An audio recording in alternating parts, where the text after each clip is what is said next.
We've gone through Moses delivering the children of Israel out of Egypt. The children of Israel wandering in the desert for months now. And it's interesting that God takes them to the mountain where He would deliver them the law. Now, what's interesting is God allowed the nation of Israel to go into this place where they would go into slavery and bondage. And then at that point, they would cry out for God to deliver them. And as they cry out for God to deliver them, God sends a messenger to go and take them out of Pharaoh's strong arm, out of slavery.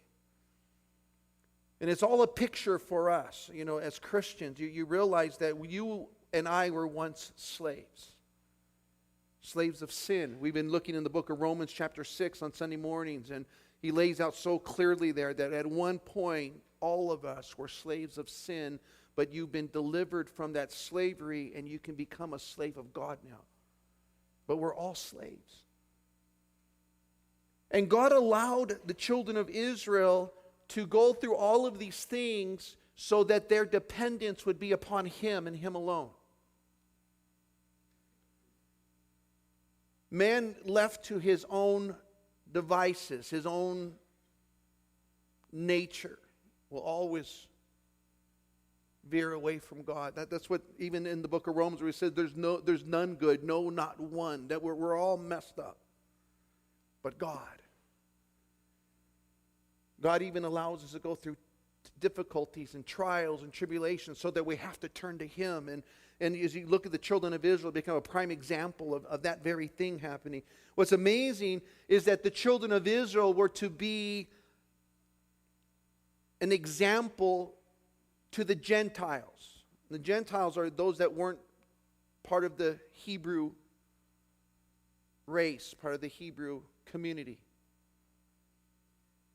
They were to make others jealous. Look what their God does for them as compared to all of our gods. And what was happening is that the children of Israel would constantly veer from what God had intended them to be and designed them to be.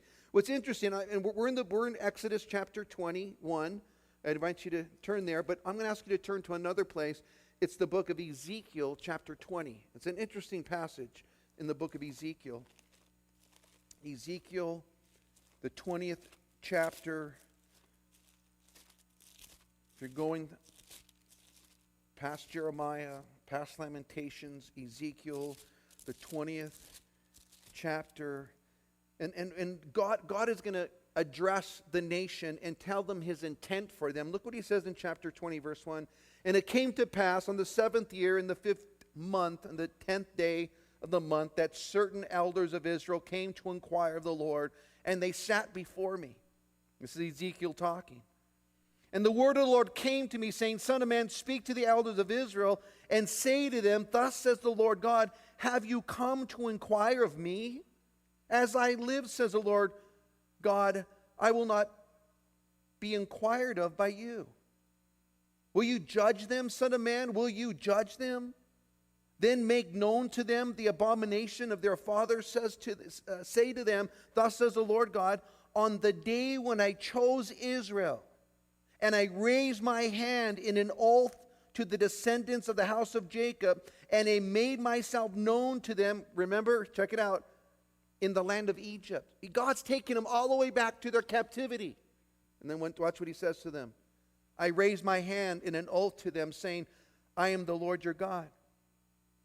And on that day I raised my hand in an oath to them to bring them out of the land of Egypt into the land that I had searched out for them, flowing with milk and honey, the glory of all lands. And I said to them, each of you throw away your abominations, which are before His eyes, and do not defile yourselves with the idols of Egypt. I am the Lord your God. But they rebelled against me, would not obey me. They did not all cast away the abominations which were before their eyes, nor did they forsake the idols of Egypt. And I said, I will pour out my fury on them, and I will fulfill my anger against them in the midst of the land of Egypt. but I acted for my name's sake. Now, notice how God says, look, I didn't do this because you guys deserved it. I'm doing it because my name was at stake. And then watch what he says. Incredible. I acted for my name's sake, that it should not be profaned before the Gentiles, among whom they were, in whose sight I had made myself known to them, to bring them out of the land of Egypt. Therefore I made them go out of the land of Egypt. I brought them into the wilderness. I gave them my statutes. I showed them my judgments, which if man does, he shall live by them. Moreover, I also gave them my Sabbaths to be a sign between them and me, and that they might know that I am the Lord who sanctifies them. Notice God's intent, guys. He goes, I gave them my statutes. I gave them my ordinances. I gave them my Sabbath. What he's talking about is he had given them moral law. He had given them the civil law, the judgments. And then he had given them as well the ceremonial law. Sabbaths and keeping of the religious ordinances that they were to follow. So God had laid out for them as a nation, I'm going to give you all the instruction you need to be a vibrant, healthy nation that God can honor and God can bless. And so God is in Ezekiel's reminding them, guys, did you forget why I did all of this? So that the Gentiles would know that I'm the Lord.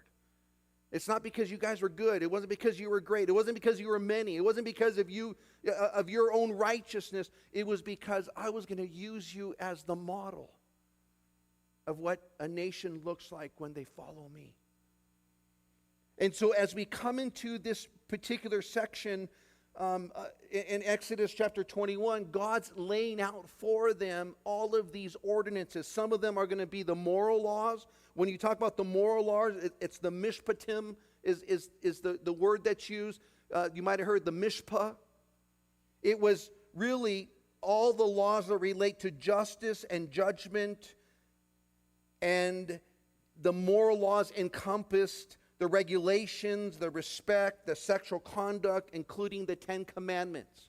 And so he's going to lay out the moral laws for the nation. And then after that, he goes into the ceremonial laws. And the ceremonial laws is the laws, the hukim, which would literally mean the customs of the nation. That's what the word meant, the customs of the nation. And as the nation of Israel, God's going to give them ceremonial laws, feast days, and they were going to have certain ways of worship that God was going to define for them and instruct them in. How to get right with God when they sinned. That's where the sacrifices would come in. They would learn how to be reminded of God's work as they would keep the different feast days. They were, through the ceremonial laws, to make themselves distinct from the pagan nations, their neighbors. And so God was going to give them the instructions when it came to ceremonial law. But he also was going to lay out for them judicial law. Remember, Moses was there, every day having to settle disputes between one another. And Moses was there night and day. And finally, Moses' father-in-law says, look, you better get some other guys to help you do this. You're going to drive yourself crazy, and this people are going to go crazy if you don't set up other judges to help you in this matter. And so what he does is he begins to set up these other judges, but now God's going to put in writing what right judgment is. And so these are the judicial laws, and it include everything from murder to restitution. If an ox were to kill another ox, or to kill a man, and he's going to lay out for us all of the instruction on how a nation should be run. And I think for us, guys, it's important to understand these things, how God has established these things, because the rule of law is important. God raises up government, and government has been given the responsibility of the judicial framework. Our nation was based upon Judeo-Christian laws. And so when you look at, murder and you look at, premeditated murder, all of these are found, we'll see it tonight, in the scriptures, where God had told them, there's a difference between someone who committed murder, premeditated, or someone who did it out of self-defense. And so God's going to lay these things out. And so you look at a nation that has laws as a nation that has order. What happens when a nation has no laws? It becomes anarchy. It becomes crazy. And we're watching some of that play out in our nation right now, where these laws that aren't being adhered to, everyone's going, well, they're not going to enforce the law, so we'll just do whatever we want to do. And pretty soon, no one's obeying the laws. And so God established these things so that there would be authority, so that there would be order, so that there would be a peaceful environment to raise a family. And so God's going to lay these things out for them. Now, chapter 21, and remember, chapter 20 was the 10 Commandments. That's the last time we were together. We had covered the 10 Commandments, and now we're going into chapter 21. And it says, now these are the judgments which you shall set before them. Now he's talking about the nation of Israel. He goes, here's the things that we're going to establish as the rule of law. And he's going to lay out for us all three, the moral, ceremonial, and the civil law that he's going to talk about. Notice as he begins in verse 2, if you buy a Hebrew servant. Now he's going to be talking about the male servant. He's going to address the female servant shortly. But he's going to say if you buy a Hebrew servant. Now in that day, servanthood was the way that you paid a debt if you got into debt. It was a way that you were able to clear your name. It was something that was part of the economy in this environment they were in. And so he says, look, if you have to sell yourself into slavery to pay a debt, watch what he says. He shall serve for 6 years, and in the 7th he shall go free and pay nothing. So if you had a servant that was paying a debt, the most he could serve was a 6-year period, and after this end of 6 years, he was allowed to go free. It's interesting that this number 6 is the number of man. We'll find that throughout the scriptures. 6 days, God created the earth. Man was created on the 6th day. The 7th day was a day of rest, and it's also known as the number of perfection, where God, had a day where everything was done, and it was good, and it was perfect, and it was complete. And then the 8th day always becomes the number of new beginnings. And so God is establishing, look, 6 is the most of years, is the most a man could be in servitude. On the 7th year, he was allowed to go free. And he was allowed to no longer, be in that environment of slavery or servitude. But now he was allowed to go and to pursue the rest of his life, so that there was no one taking advantage of somebody. You see, what I find interesting, this is the first command that God's giving. Besides the 10 Commandments, he's now explaining, the details of the moral law and the civil law. And the first thing he addresses is slaves, servants. I find that fascinating, because God's concerned about the lowest, that he addresses them first. The people that are in the worst place in life, thinking you have to sell yourself. Now, we all go, God allows people to be servants. You're a servant right now. The only reason you go to work is you got to pay bills. So, you read the bumper sticker, I owe, so off to work I go, right? We're all slaves. We're all paying a debt. And it's interesting that God is just saying, look, this is how it's going to be structured within the nation. Now he's going to give some different scenarios. Now watch what he says in verse 3. If he comes in by himself as a servant, he shall go out by himself. If he comes in married, then his wife shall go out with him. Now if he came into this relationship with his master and he was single, then when he leaves single. If he was married already as he came into this relationship with his master, then he was to leave with his wife. Now God is establishing, this is what's right. You can't take advantage of a man. And, so he's laying out this thing. Look what he says in verse 4, though. If his master has given him a wife, and she has borne him sons or daughters, the wife and her children shall be her master's, and he shall go out by himself. Now, if he got married while he was in his master's house, he's saying, and the master's the one who gave him the wife, then she still is part of the master's family. And so he goes out by himself. But, now, and here's the but. But, if the servant plainly says, I love my master, I love my wife, I love my children, I will not go out free, then his master shall bring him to the judges. He shall also bring him to the doorpost, and his master shall pierce his ear with an awl, and he shall serve him forever. This was the mark of a bondservant. You're going, man, why would I want to go anywhere? I got it good here. I got a beautiful wife. I got beautiful kids. Why would I want to leave this environment? Master, let me tell you something. I want to serve you, and I want to do it out of my own volition. Not because I have to, not because of my debt, but I want to stay in your household. And he goes, this is what we'll do is we'll go to the judges. We'll all be aware that you willfully did it. We'll take you to the doorpost, and we'll pierce your ear. So if you have an earring, that's a symbol of a slave right now. So all of you with ear. Now, the only place the Bible establishes a ring is on your ear. So if you got one on your tongue or in your belly button or anywhere else, that's unbiblical. But it's interesting that he establishes right off the bat, look, here's what we're going to do. We're going to pierce the ear. We're going to put a mark on that ear to say that you willfully gave up your rights. No, guys, that's going to become a picture for the apostles later. They're going to call themselves bondservants of Jesus Christ. When Paul was writing in the first verse of the book of Romans, he says, Paul, a bondservant of Jesus Christ.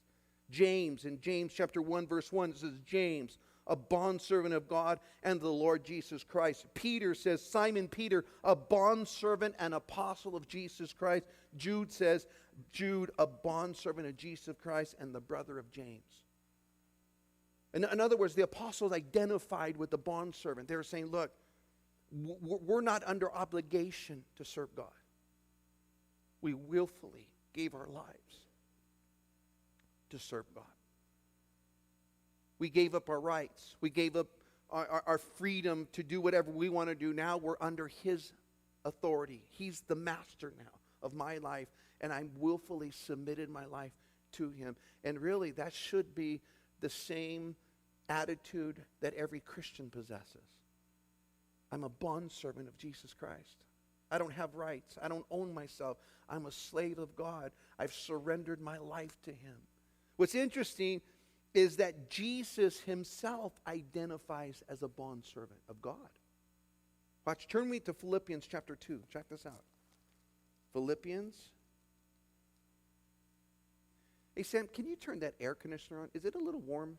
Anybody else feeling a little warm? Yeah? Good. I'm not alone. There was one other person. Philippians chapter 2.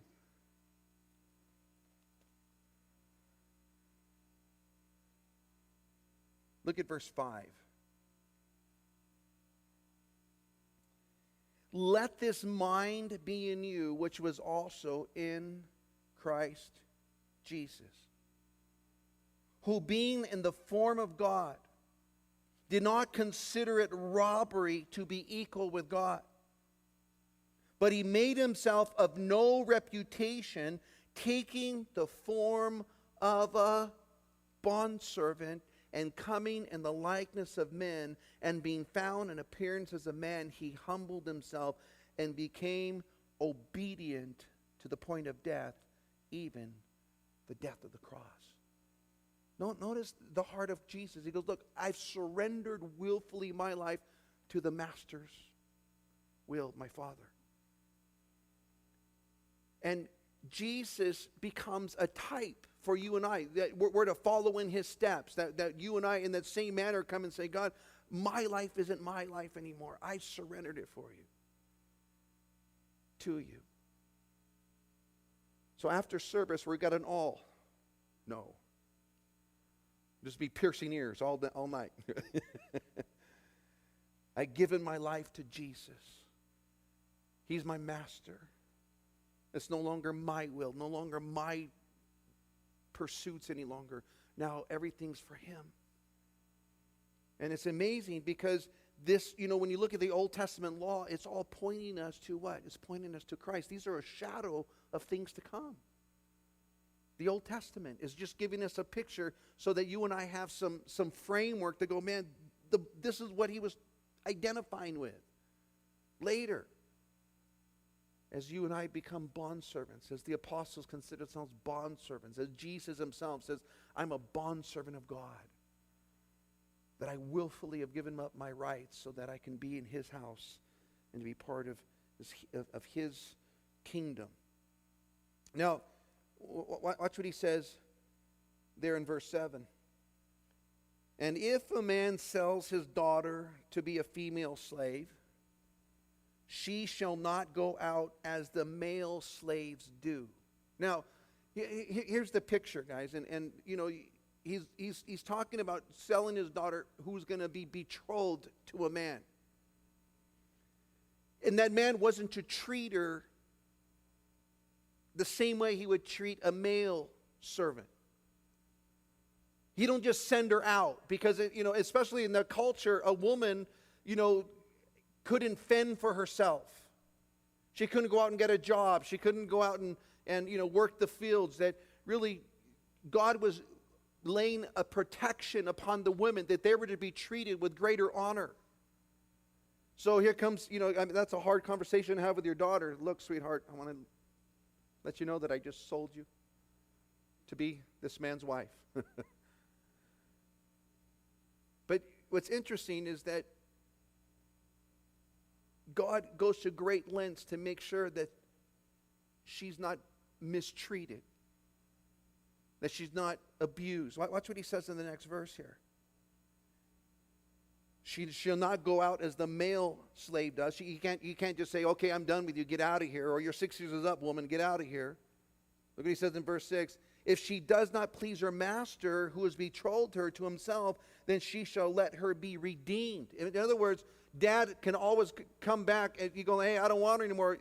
He has the opportunity to redeem her. Think about the picture of redemption. God purchased us for himself. How? By his own blood. It's redemption. God gave his life in exchange for our life. And there has to be the opportunity, if for some reason that marriage wasn't working out and that husband was being a creep and he said, I don't want you anymore, then the father had the opportunity to redeem his daughter. Notice what happens next.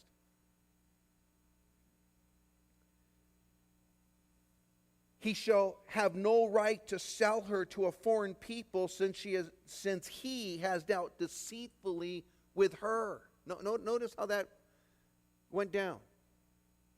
He can't just go, hey, she's up on the blocks to sell.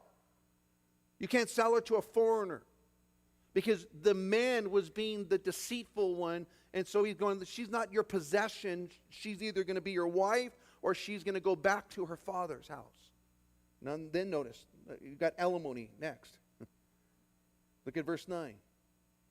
And if he has betrothed her to his son, he shall deal with her according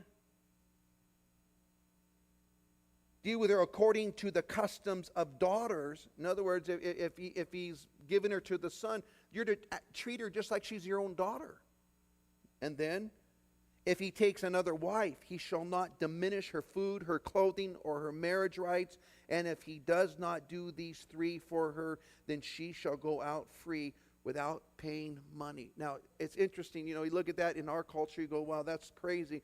But God was giving honor to the woman and saying, look, you can't treat her like you would a man.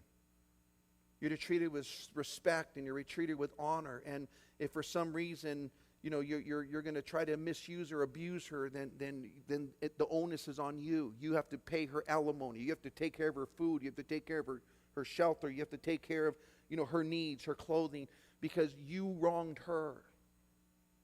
It's interesting that God is establishing these things from the very beginning. So when we look at the whole law of alimony, man, it's a biblical perspective. That the man who didn't supply for his wife's needs, or when he marries her, he's obligated to care for some of those needs for her.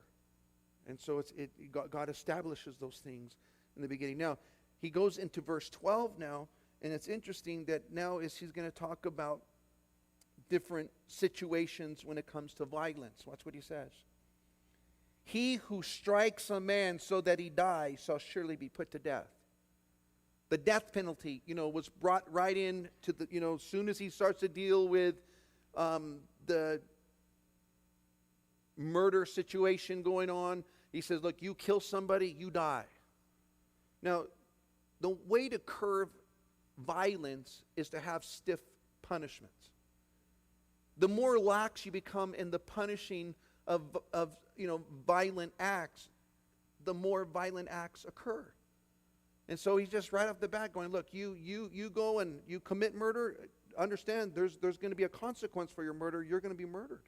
The death penalty. Look what he says. However, if he did not lie in wait, but God delivered into his hand, then I will appoint for you a place where he may flee. Now we'll get into that later. There would be places of refuge, where if someone did accidentally kill somebody with an axe, an axe head that flew off, or there was some accident that took place, he said there's going to be a place for you to flee so that a fair trial can take place. And so rather than the family go, look, he killed my brother, I'm going to kill him, and look, it's justified. He goes, this guy's got an opportunity to flee to a place of refuge so that he can get a fair trial. And so God establishes those things. Watch what he says next. If a man acts with premeditation against his neighbor to kill him by treachery, you shall take him from my altar that he may die. Now, he flees to the place of refuge, but he did it premeditatively, then there's still the same consequence that has to come upon him. He who strikes his father or his mother shall surely be put to death. He just got rid of all juvenile delinquents.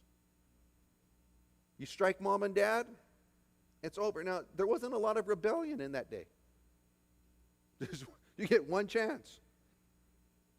You punch mom, you punch, and think about the crazy stuff that's going on in our culture where we're finding, kids that are murdering mom and dad because they took away their phone, or because they didn't let them watch TV, or it's like, man, we're living in a crazy culture. And he said, look, if you have a kid and he strikes mom and dad in any way, there's a consequence of death.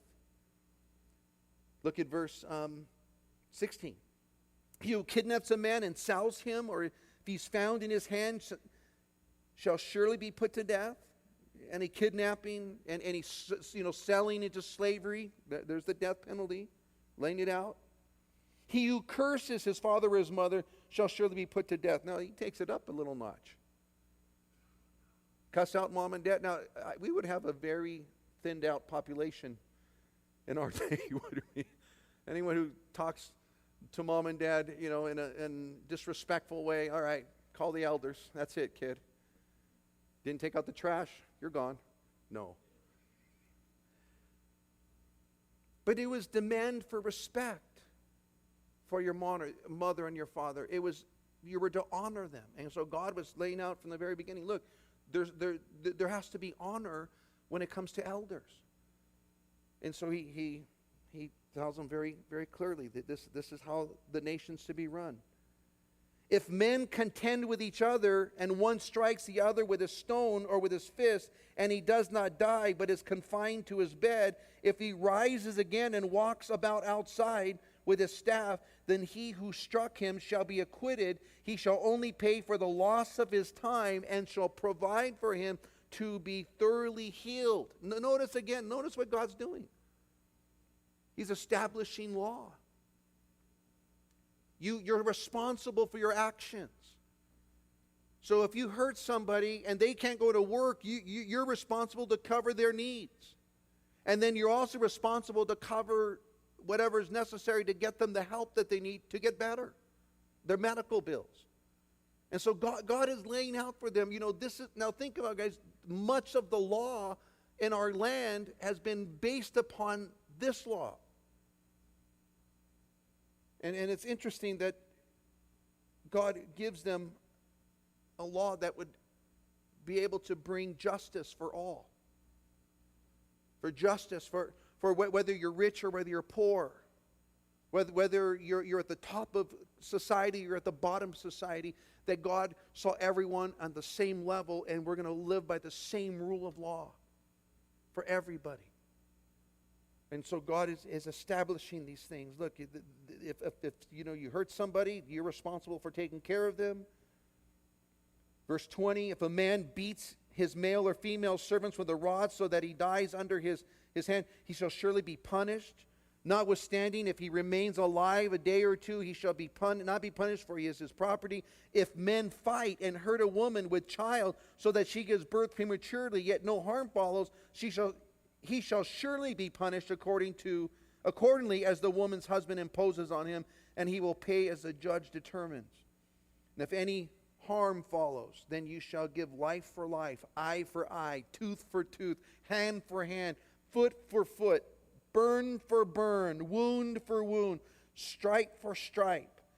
If a man strikes the eye of his male or female servant and destroys it, he shall let him go free for the sake of his eye. And if he knocks out the tooth of his male or female servant, he shall let them go free for the sake of his tooth. Wow. Now, just all these scenarios, he took out his tooth, okay, I got to go free now. Now, it's just interesting that God is establishing these things not just for the servant, not just for violent acts, but now he's going to talk about animal control there in verse 28 as he continues to give them how to judge. Watch what he says in verse 28. If an ox gores a man or a woman to death, the ox shall surely be stoned. Its flesh shall not be eaten, but the owner of the ox shall be acquitted.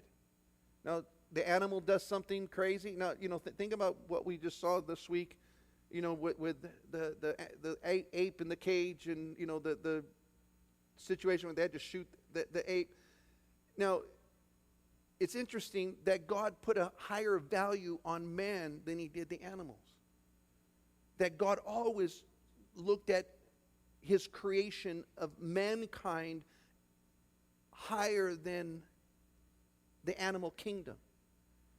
Says, look, if that animal, that ox, gores a man and he hurts him, then you're to kill that animal immediately. You won't be responsible. The man's not responsible for what the animal did unless, and watch what he says in verse 2, but if the ox tended to thrust with its horn in times past and has been made known to his owner, and he has not kept it confined so that it has killed a man or a woman, the ox shall be stoned, and its owner also shall be put to death. If that animal had the tendency of doing these things in the past, then he's saying, look, you knew that this animal was wild and aggressive, and now you're held responsible for that animal's actions because you didn't deal with it properly. Interesting. How he's just telling us, look, there's still accountability for your actions. And so he's laying these things out, man, very, very, very clearly for the nation of Israel to understand. Now look what he says. If there is imposed on him a sum of money, then he shall pay to redeem his life, whatever is opposed on him. Now he's going, look, I'd rather you pay me rather than being put to death, and whoever agreed upon that, the family goes, look, we would rather have, $5,000 instead of the man dying. And he goes, then whatever's imposing, if you want to pay it, you're welcome to pay it to save your life. And so he gives them that out. Whether it has gored a son or gored a daughter, according to his judgment, it shall be done to him. If the ox gores a male or female servant, he shall give to their master 30 shekels of silver, and the ox shall be stoned. You know what's interesting? What did Judas pay for Jesus? He gave him a servant's cost when he took 30 pieces of silver to betray him. That was the cost of a servant. And so it's interesting that, all of these things give us, a perspective that Jesus was valued the price of a servant as the price of a certain 30 pieces of silver. And so you go back and now watch what happens. If the ox gores a man, he shall give him the 30 pieces of shekels of silver. The ox shall be stoned. If a man opens a pit, or if a man digs a pit or does not cover it, and an ox or a donkey falls into it, the owner of the pit shall make it good. He shall give money to the owner, but the dead animal shall be his. If one man's ox hurts another so that it dies, then he shall sell the live ox and divide the money from it. The dead ox they shall also divide. Or if he has known that the ox tended to thrust in times past, and the owner has not kept it confined, he shall surely pay ox for ox, and the dead animal shall be his own. In other words, at least, you pay for you place the animal, but you get the meat. It's pretty fair. At least you got a freezer full. Now, think about God is wanting justice. He's wanting, everything to be fair. Everyone's going to go under by the same set of rules. And so he establishes for them what that looks like. Now, when we move into chapter 22, he continues, but now he's going to look at it from the perspective of personal property. If you own something, watch what he says. If a man steals an ox or a sheep, and he slaughters it or he sells it, he shall restore 5 ox for an ox and 4 sheep for a sheep. Now, you rip someone off, you have to give them back 5 times what you ripped them off. Or if it's a sheep, you have to give them back 4 times what you ripped off. In other words, he's going, look, you're not going to just go, oh, okay, I ripped off your sheep, I'm going to give you a sheep back. You were stealing in the first place, and you caused all this inconvenience. Now you got to pay back 5 times what you stole. Restitution. And so he's talking about this restitution, because of the inconvenience, and not only that, because of your sin. He goes, you're going to pay back more. If the thief is found breaking in and he's struck so that he dies, there shall be no guilt for his bloodshed. Now, someone comes busting in your door and you kill him in your house, you're justified in doing so. Now, these are good laws. I think the laws that our nation, again, had at the beginning of our nation, and I think very fair. You go and break into someone's house, you're taking your life into your own hands. And so he's just telling them, look, this is what's reasonable. If the sun has risen on him, and there shall be guilt for his bloodshed, he shall make full restitution. If he has nothing, then he shall be sold for his theft. There's where the servitude comes in, the slavery comes in. You owe a debt, now you got to pay the debt. Now you become his slave.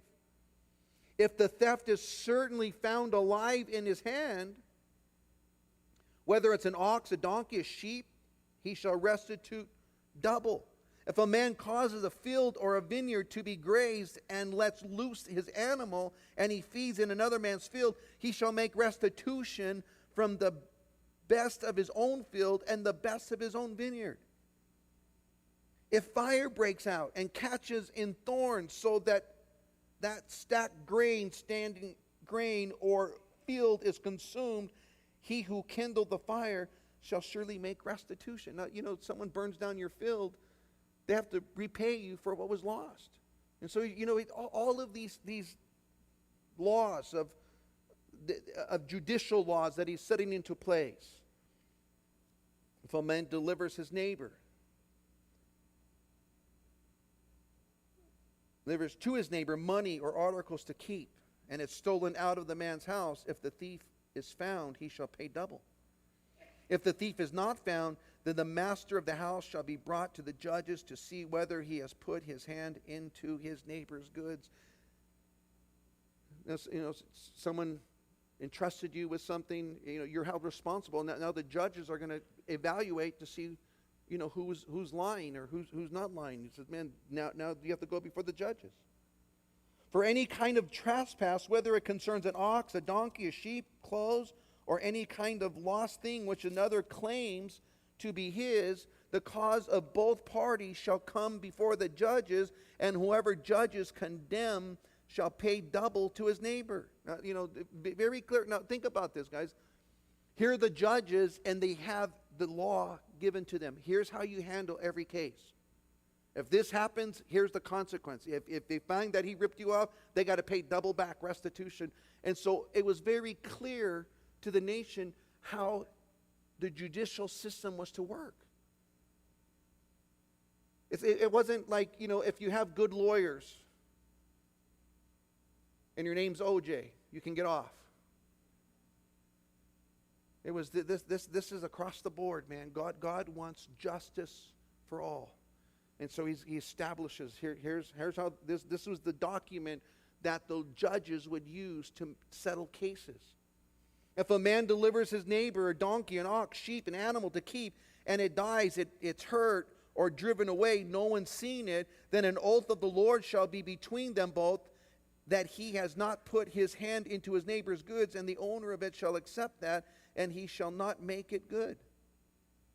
But if in fact it is stolen from him, he shall make restitution to the owner of it. If it's torn to pieces by a beast, then he shall bring it as evidence, and he shall not make good what was torn. If a man borrows anything from his neighbor, and he becomes injured or dies, the owner of it not being with it, he shall surely make it good. If the owner was with it, he shall not make it good.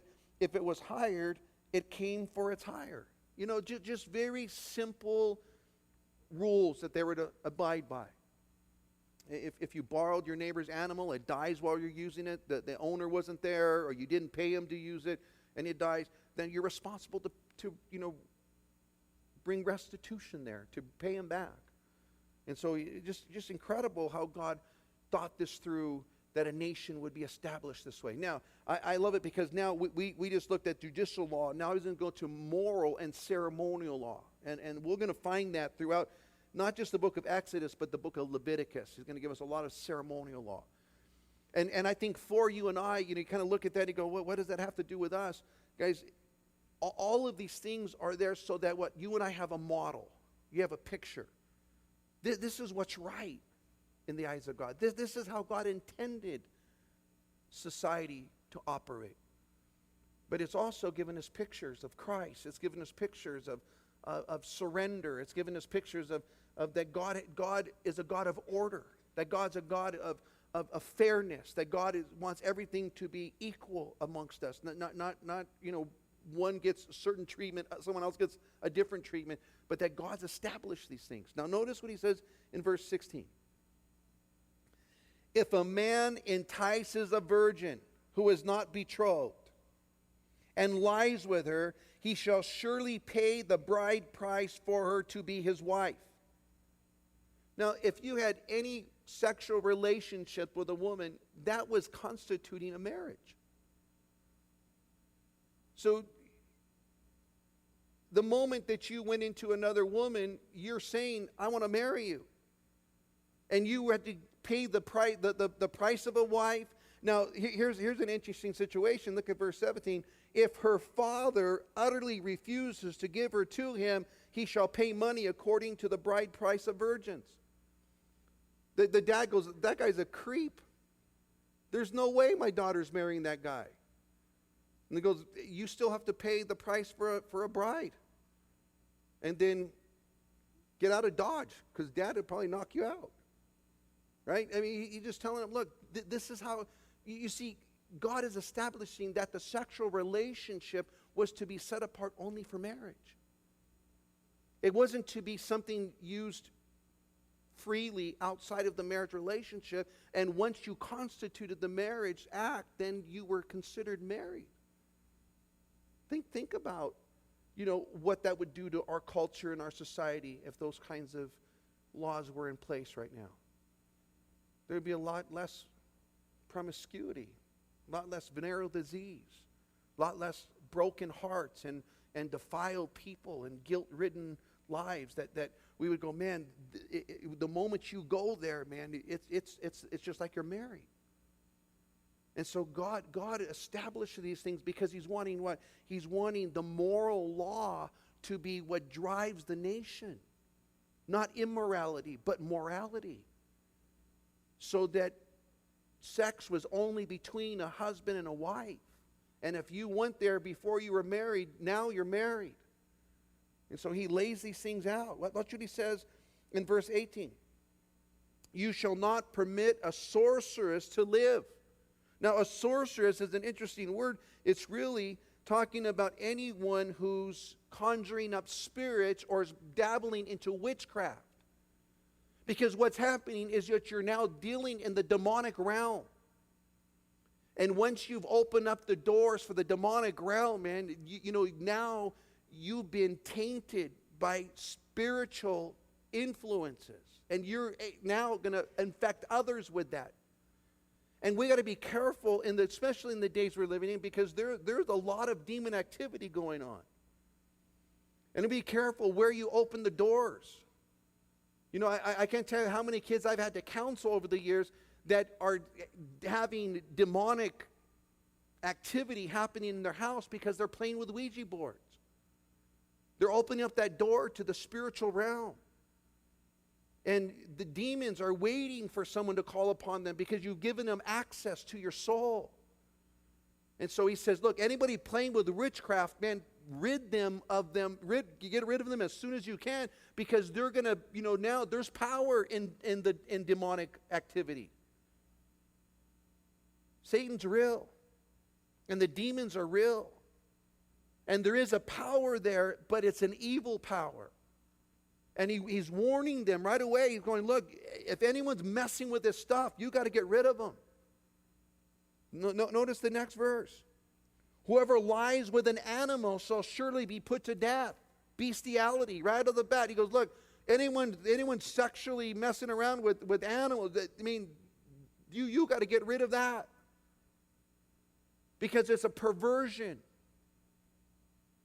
that will infect your culture and your society. Just like sexual immorality, he's saying, look, if you sleep with somebody, you're like married to them, you start sleeping with animals, man, now you've gone to a place of perversion. How do you turn back? So he says you have to put them to death. He who sacrifices to any god except to the Lord only, he shall be utterly destroyed. Idolatry. Sacrificing to idols. Because you can't tolerate this kind of stuff in a culture where God is to rule. And so he tells them how to deal with it. Verse 21. You shall neither mistreat a stranger nor oppress him, for you were strangers in the land of Egypt, and you shall not afflict any widow or fatherless child. Notice God defending the widow, the fatherless, and the stranger. And he reminds the children of Israel, don't forget you were strangers too one time. You were in Egypt and you were slaves. Don't go and treat someone less than because that's what you used to be too. And it's amazing because God is wanting to instill in them what? A heart of compassion and a heart of love. Someone who's fatherless and someone who's a widow, man, you take care of them. You're to minister to them. You're not to take advantage of them. You're to see the situation for what it is. And he's very clear, man. You don't mess with the widow or the fatherless or the stranger. Watch. I love the next verse. Watch what God says to them. If you afflict them in any way, and they cry at all to me, I will surely hear their cry, and my wrath will become hot, and I will kill you with the sword. Your wives shall be widows, and your children shall be fatherless. Man, what an incredible verse, because this is what God says. Look, if you're messing with the widow, you're messing with the fatherless, the orphan, and that orphan cries out to me, understand something, I'm going to hear their prayer. And I'm going to deal with you, man. That's the God that we serve, the God of compassion. He defends the fatherless. He defends the widow. And God says, when they cry out to me, you're in trouble.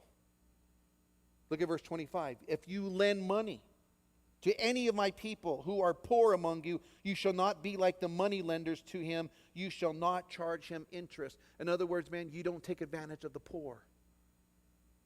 Someone's in need, and the reason they're asking to borrow money is because they need food, or they need substance, they need a roof, or they need clothing. He goes, you don't go and say, okay, I'll give you the money, but I want interest on top of that. You say, no, you're going to lend the money, and then you're not asking for no interest in return, because you're to care for them and for the poor. And so he's very, very, very clear.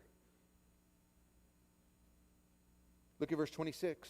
If you ever take your neighbor's garment as a pledge, you shall return it to him before the sun goes down, for that is his only covering. It is his garment for his skin. What will he sleep in? And it will be that when he cries to me, I will hear, for I am gracious. Okay, God, well, I'll give you the money, but give me your coat. And then that person's freezing that night because he don't have a coat. He don't have nothing to keep warm. And he goes, you know what? If you're going to take his coat, you better give it to him by sundown, so that when it gets cold, he's got something to warm himself in, because if you don't, then you're dealing with me. That's God's compassion.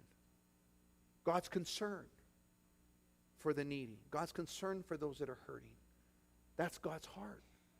And so he gives some very clear instructions. Don't mess with the orphan. Don't mess with the poor. Don't mess with the widow. Don't treat strangers unfairly. And then verse 28, as we come to the end here, watch what he says. You shall not revile God. That word revile means you shall not curse or slight or make light of God. You see, God needs to be honored in a society that's going to have rule and order. And so he's saying, look, don't make light of God. Don't make mock of God. Don't curse or give God the slight. He says, make sure that God is honored. And then notice what he says, the second part of verse 28, nor curse a ruler of your people. Don't curse a ruler. In other words, and I'll tell you, there's, you look at some very vicious rulers over the years.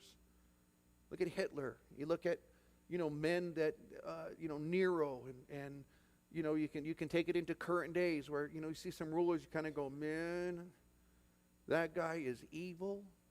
But he says, don't curse him. Pray for him. Matter of fact, watch, turn real quick to 1 Timothy chapter 2, real quick.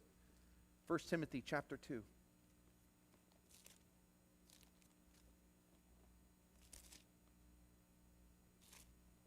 Verse 1, he says, therefore I exhort, first of all, that all supplication, prayer, intercession, and giving of thanks be made for all men, for kings, and all who are in authority, that we may lead a quiet and a peaceful life in all godliness and reverence, for this is good and acceptable in the sight of God our Savior. We need to be praying for our leaders, for those in authority. We need to be praying for God to touch their hearts, to give them wisdom. And you look at some of them, you kind of, man, they're not Christians, and many of them aren't. We need to be praying for God to open their eyes, for God to touch them. And that needs to be our prayer. And it's interesting that he says you're not to curse, or you're not to curse the ruler of your people. He just says very clearly. Now, look what he says next, verse 29. You shall not delay to offer the first of your ripe produce and your juices. The firstborn of your sons you shall give to me. Likewise you shall do with your oxen and your sheep. It shall be with its mother 7 days. On the 8th day you shall give it to me, and you shall be holy men to me. You shall not eat meat torn by beasts in the field. You shall throw it to the dogs. And he just kind of closes it and goes, look, you should not delay to offer your tithe. That's what he's talking about here. That if God's really the authority of your life, then you're to give him the first fruits of your life. And you're not to delay to do that. Now, it's interesting that he's trying to say is, don't put off your giving. Your first fruits, your the first of your ripe produce, your juices, the firstborn of your sons, that really the first belongs to God. Because if God's not getting the first, then he's not first in your life. And he says, don't delay doing that. What's interesting, in the book of Leviticus, and I remember I told you Exodus, Leviticus is all the ceremonial laws. laid out. Exodus is going to have more of the judicial laws, but Leviticus chapter 27, watch what God says to the children of Israel, just a book forward. Leviticus chapter 27, that's what he says in verse 30. I just thought this was an interesting verse when he talks about delaying your giving. Look what he says in chapter 27, verse 30. And all the tithe of the land, whether the seed of the land or the fruit of the trees, is the Lord's. It is holy to the Lord. If a man wants at all to redeem any of his tithe, he shall add 1/5 to it. And concerning the tithe of the herd or the flock or whatever passes under the rod, the 10th one shall be holy to the Lord. He shall not inquire whether it is good or bad, nor shall he exchange it. And if he exchanges it at all, then both it and the one exchanging for it shall be holy. It shall not be redeemed. Now here was God goes, look, if you're going to not pay your tithe, this is what God was telling Israel, then I charge 20% interest. That's heavy. 1/5, that's 20%. So you're not giving your tithe. He goes, you understand something, now you owe 20% more. So God was wanting them what? He wanted them to understand that God has to be first. And if God's not first of everything in our life, then he's not really first in anything in our life. And that includes our tithe, our giving. And so God is establishing with the nation of Israel, man, don't delay in your offerings. If you delay, well, I can't give right now because I'm delayed. Well, then understand there's an interest. And God is telling the nation of Israel these things. Why? Because God wants there to be order in the land. He wants there to be priorities in their lives. He wanted the temple to have supply so that they're able to minister to the people, and the sacrifices so they're able to offer up to God. You see, and the Levites and the priests that would be ministering would be able to, be sustained as everyone was giving. Then God was able to establish the work. And so God is telling them, this is important stuff for you guys. He's laying out for them. Just think about if everyone, in Israel, the 2 to 3 million people were giving their tithe, then there would be plenty of supply for the house of God. But if the people decide, well, we don't have to really give, we don't have to really do what God told us to do, then what happens is that now they have to diminish the things that God intended for them to do as a nation. Now, think about the church in the same way. If everyone in the church gave what God had instructed us to give, man, we would be able to have incredible outreaches throughout the world. But, one of the things, as a church, we kind of go, God, this is what you're supplying for us, and then here's what we can do. Because we're not like the government. We got to stay within the means that God gives us. So as God provides more, then we're able to do more. As God, goes, okay, as the people aren't giving, you go, all right, well, we got to adjust in order for us to, to be able to live within the budget that God's provided. So the children of Israel are going, look, guys, don't delay, man. You do what I'm telling you to do. And what is it? Part of it is what? Faith. Do you really trust the Lord? Do you really trust the Lord? Because if you're doing what God's telling you to do, He'll always supply for you. Always. God's faithful, man. And so it's just interesting how he instructs them in that not only that, but we're to be holy men to the Lord. Set apart for God. And that was God's intention for the nation of Israel, that they would be set apart from all the other nations so that God would be glorified and the Gentiles would go, man, there's something about their God because they actually believe what He says.